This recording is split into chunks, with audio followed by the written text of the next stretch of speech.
Let me ask you something. Have you ever reached the end of the month and felt confused? Not confused because you bought something expensive.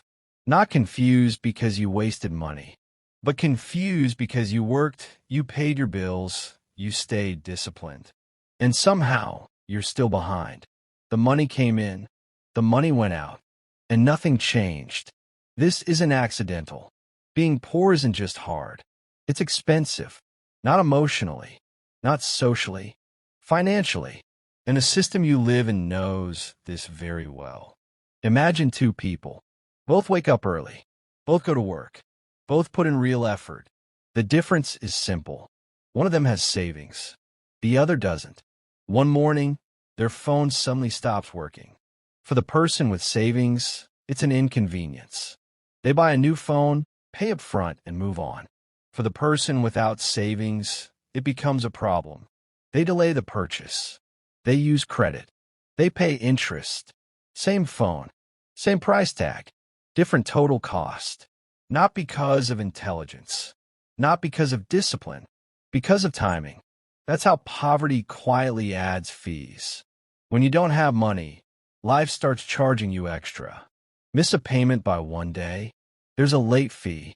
Your balance drops too low, there's a penalty. You need money urgently, the interest rate suddenly becomes brutal. People with money buy flexibility. People without money rent it. And rent is always expensive. The system doesn't punish mistakes. It punishes being close to zero. When your margin is thin, even a small problem becomes dangerous. A flat tire becomes debt. A medical bill becomes panic. A broken appliance becomes a financial setback. Not because the problem is huge, but because you don't have room to absorb it. Money problems don't just cost money. They cost time. When you don't have savings, you don't have options.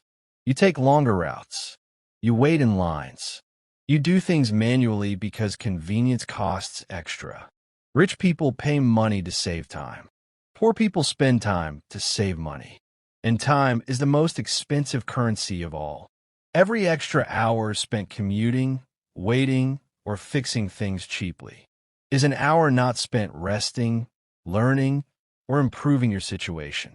This is why poverty feels exhausting, because everything takes longer. Now, let's talk about cheap.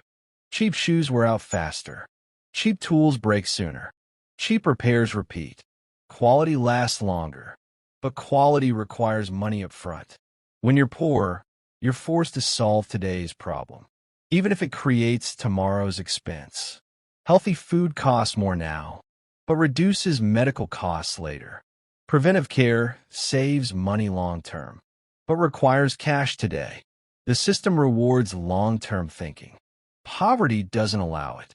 It forces you into short-term decisions, even when those decisions are more expensive in the end. And here's the part nobody likes to admit. Constant financial stress changes how your brain works. When you're worried about rent, bills, and emergencies, your mind shifts into survival mode. Planning becomes harder. Decision-making slows down. Impulse control weakens. This isn't laziness. It isn't lack of intelligence. It's biology. A stressed brain is not designed for long-term strategy.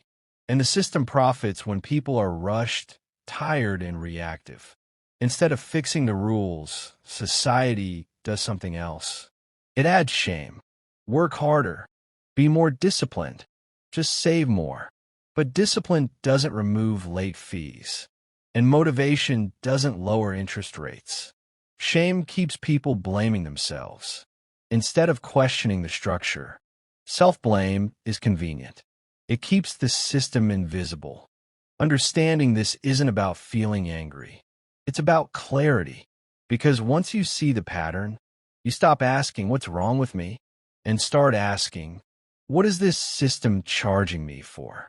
Awareness doesn't make you rich overnight, but it changes how you move.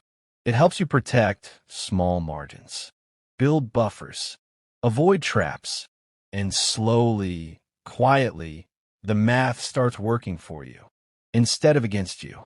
Being poor is expensive, not because of who you are, but because of how the system is designed.